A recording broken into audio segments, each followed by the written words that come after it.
ছোট বন্ধুরা যারা আমার চ্যানেলকে সাবস্ক্রাইব করেছো তাদের অসংখ্য ধন্যবাদ। আর যারা এখনও আমার চ্যানেলে সাবস্ক্রাইব করোনি তারা অবশ্যই আমার চ্যানেলকে লাইক ও সাবস্ক্রাইব করে আমার পাশে থেকো, ঠিক আছে?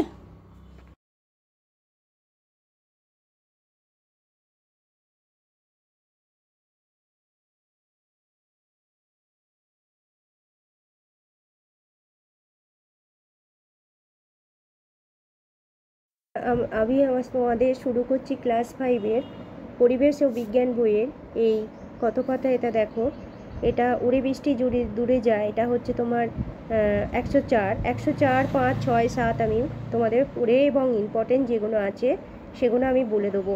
তোমরা নিশ্চয়ই সবাই ভালো আছো, ঠিক আছে? আমার পড়াগুলো ফলো করে নিশ্চয়ই উপকার পাচ্ছ। দেখো কি বলেছে, দার্জিলিংয়ে চা বাগানে কাজ। হ্যাঁ, দার্জিলিং মানেই আমরা কি জানি? দার্জিলিং মানেই জানি চায়ের বাগান আছে প্রচুর, সেখানে অনেক লোক কাজ করে। 2 বছর পর হ্যাঁ বলছে হাওড়ার বাড়িতে ফিরেছেন। এগুলো এগুলো করা কোনো ইয়ে নেই। যাকে কি বলছে দেখো, পাহাড়ের ঢাল তো জল নেমে যায়। দেখো যেগুলো মেন পড়া, হ্যাঁ পাহাড়ের যখনই বৃষ্টি হয় পাহাড়ি অঞ্চলে, যেহেতু পাহাড়ি অঞ্চল তো ঢালু, তাই সেখানে কি হয়, এই যে এখান থেকে যেটা আমি বলছি দেখো, পাহাড়ের ঢাল দিয়ে কি হয়, জল নিচে নেমে যায়। চাষ হয় কিভাবে সেখানে? না, ধাপ চাষ হয়। ভীষণ ইম্পর্টেন্ট এই জায়গাটা।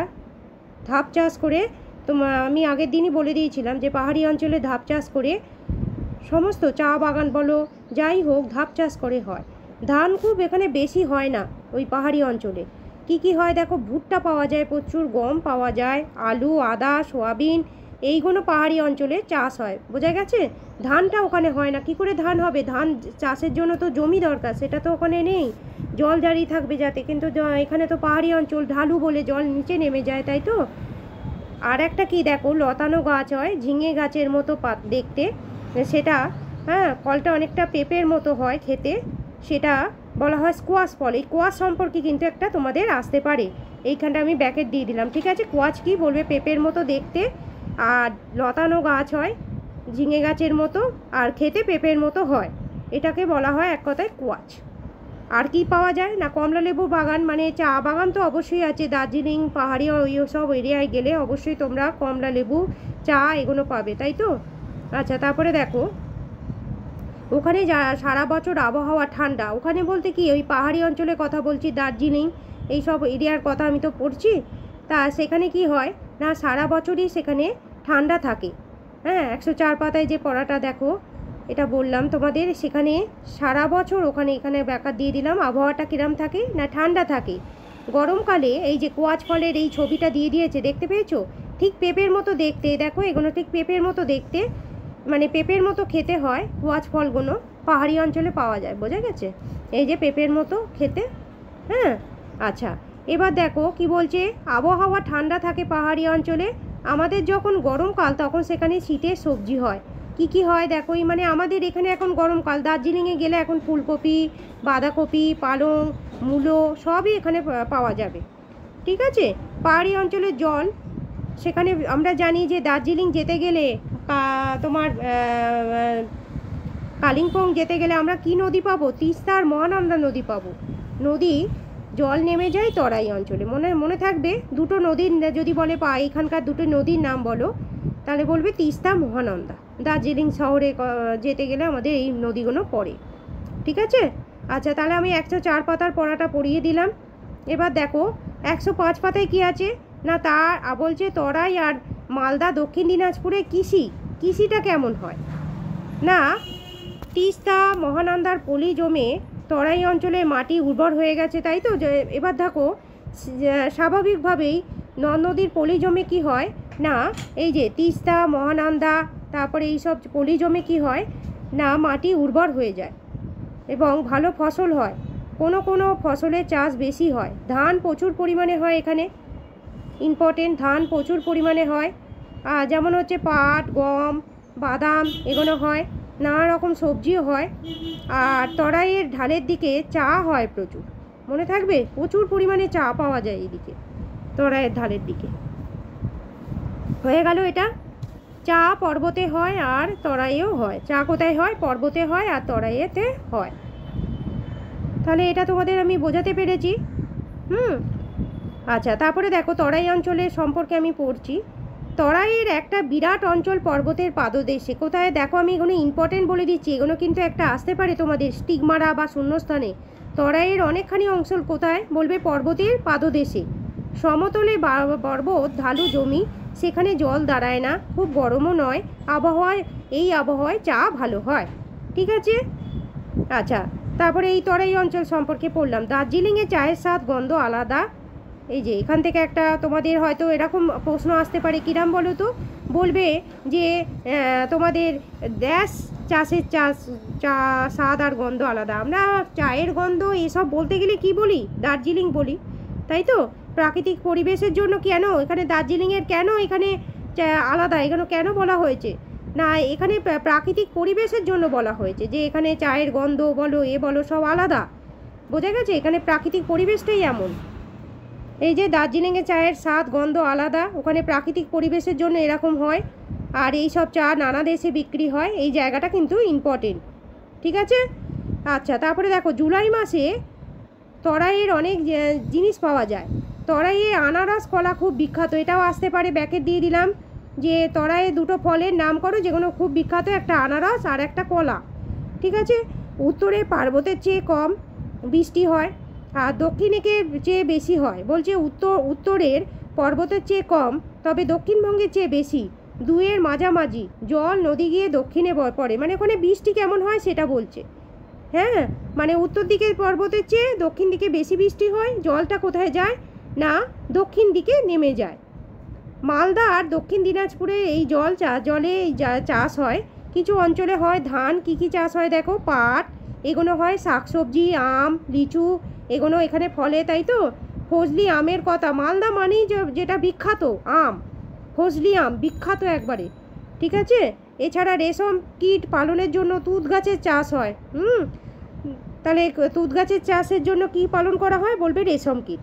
তুঁতের ঝোপ আছে এখানে, তুঁত গাছ লাগানোও হয়। এছাড়া অনুর্বর অঞ্চলে গুরুত্বপূর্ণ চাষ কি গাছ? তাহলে যে বললাম তুঁত গাছ এখানে ভীষণ চাষ হয় এবং এখান থেকে তুঁত গাছ চাষ করে রেশম কীট পালন করা হয়। ঠিক আছে। রেশম কীট পালনের জন্য তুঁত গাছের প্রয়োজন হয়।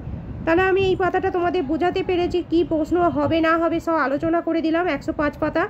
এবার আসছি, দেখো 106 পাতায় কি পড়া আছে। 106 পাতার যে পড়াটা বলছে, দেখো রূপনারায়ণের কাছে দেখো ফালতু পড়াগুলো তো আমি করাবো না, যেগুলো তোমাদের মেন ইম্পর্টেন্ট যেগুলো, সেগুলোই আমি তোমাদের এখান থেকে পড়ে শোনাচ্ছি। ও বললো, সে বললো, এগুলো তো পড়ে লাভ নেই। দামোদরের কাছে পুরোটাই সমতল। এখান থেকে দেখো আমি আবার একটা আন্ডারলাইন করে দিলাম। দামোদরের কাছে কি বলবে? দামোদরের কাছে পুরোটাই সমতল। এই যে এইখানটা দিয়ে দিলাম, দেখো এই যে পুরোটাই সমতল।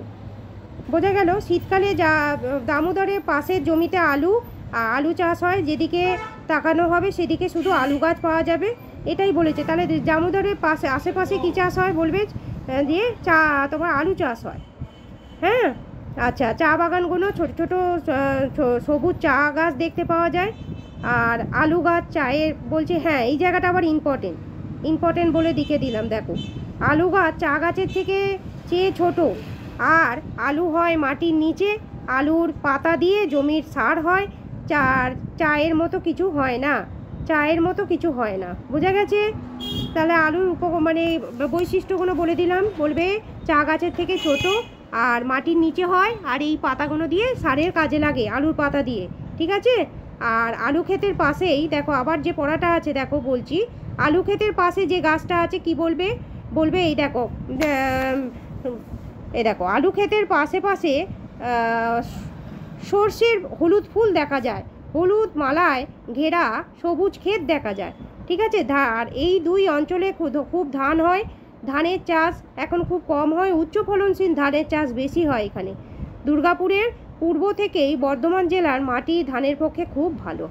তাহলে আমি এটা ব্যাকেট দিয়ে দিলাম। ঠিক আছে। এটা অবশ্যই পড়ে নেবে। হুগলির পশ্চিম দিকে হাওড়া পূর্ব দিকটা বন্যা হয়। ডিবিসিতে জল ছাড়ে, অনেক জায়গায় বর্ষার ধান নষ্ট হয়ে যায়। তাহলে আমি এটা ব্যাকেট দিয়ে দিলাম যে কোথায় বন্যা দেখা যায় বলবে ডিবিসি যেহেতু জল ছাড়ে তাই জন্য হুগলির পশ্চিম দিকে হাওড়া পূর্ব দিকটা খুব বন্যা দেখা যায়।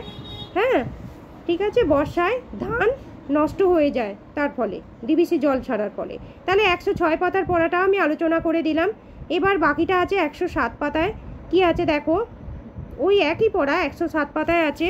কি বলছে, ডিবিসির পুরো কথাটার মানে কি, ভীষণ ইম্পর্টেন্ট কিন্তু এখান থেকে যে পড়াটা আমি বোঝাচ্ছি তোমাদের।